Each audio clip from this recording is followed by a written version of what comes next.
Hello, this will be my review on Call of Duty Ghost. I really do apologize for the crude filmmaking. I'm literally just taking screenshots off the Xbox Marketplace, but I can't edit for anything, honestly. So this is just giving you something in the background to look at. You can put in your headphones, take a nap or something while you're watching this. But my thoughts on the game. Basically, you know the gist. It's a Call of Duty story. Bad guy needs to die. You go all around the world, plays multiple people to kill said bad guy. Now let's start. Well, Call of Duty, it's known for the huge set piece moments, and this one honestly did not feel like they were just cranking out a game to make a game. The ending leaves, well, it'll make a sequel. I'll try to keep this review spoiler free, but that's gonna be kind of hard. So I'll start with the pros. The pros are this game is actually very well made. It has a good story to it, and it just doesn't feel like a cut and paste thing. Well, I wouldn't say that. It feels like a Call of Duty game. Starting with the gunplay, it's basic. You find guns everywhere. Hip fire, aim down the sights, basically all the same thing. Campaign, everyone dies in 2 shots no matter what gun you're using. But like I said, the story is very good. I'm not going to spoil anything. There is a bad guy who works with the South Americans, and they're like, oh, we're going to bomb the U.S., really no rhyme or reason. I guess that's just something they do. And you're set up with these people called the Ghosts, which aren't really a part of the military. They're their own kind of guerrilla group, but these guys are just the badasses of the badasses. And you get set up with them. Your father was a ghost, and now you and your brother are a ghost because they bombed your house, and I guess now you have a vendetta to even with the South Americans. You get a dog, as you saw in that last screenshot. And the dog is fun to use, kinda, I guess, but if you don't like it, you only play with the dog for about the first 3 missions. And that's kind of a complaint I have with this game, is that the only missions that really matter are the first missions and the last missions. Everything in the middle just seems like shooting gallery filler space. And I guess that's not a bad thing. I mean, it's Call of Duty. You're running around, jumping off buildings, stabbing people.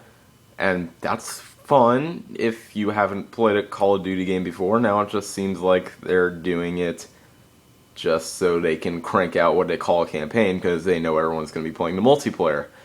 And this is the part I don't want to talk about, the multiplayer. I personally absolutely hate the multiplayer. Now, I can see what they were trying to do with it, sort of, and it just didn't work. They're trying to make it more realistic, but now literally you die in 2 shots. You come around the corner before you can even see a guy, he's already cut you down.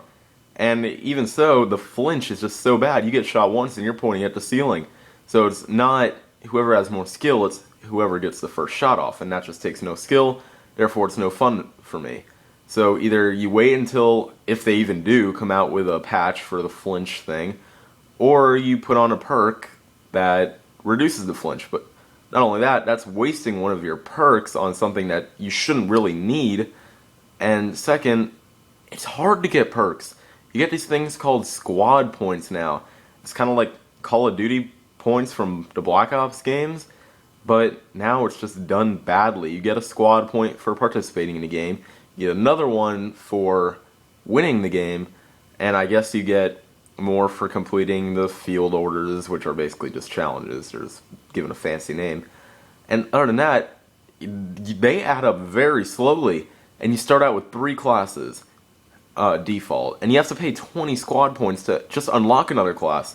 Not even buying the weapons and all. The weapons are expensive. It'll take you about 4 games to unlock 1 weapon, and then you have to get the perks and the equipment and the attachments, and it's just bad. As of now, I've been playing the game for about a week, and I still only have 3 classes with the default perks, the default equipment. The only thing I've been able to customize is the weapons. And to me, I can see it's trying to get you to play more, to level up more, but now it's just tedious. Like, okay, I've been using the same 3 weapons for every single game, and it's just already gotten boring. Now, you can rat on me, I am not good at this game. I mean, I'm not terrible by any means, but I'm just not a good Call of Duty player. Like, I don't sit around all day and play it. So when I get on and I'm getting owned by people who have already unlocked all the best weapons, That's just no fun for me. So, my verdict, I give this game a 7.5 out of 10, I guess. Because the campaign is good, the multiplayer is But I will give it this. Since it is not a part of any of the other Call of Duty stories, it is a good game to start picking up and play if you've never played a Call of Duty game before, so you don't have to worry about the story or anything. So I will give it that, and that is my review.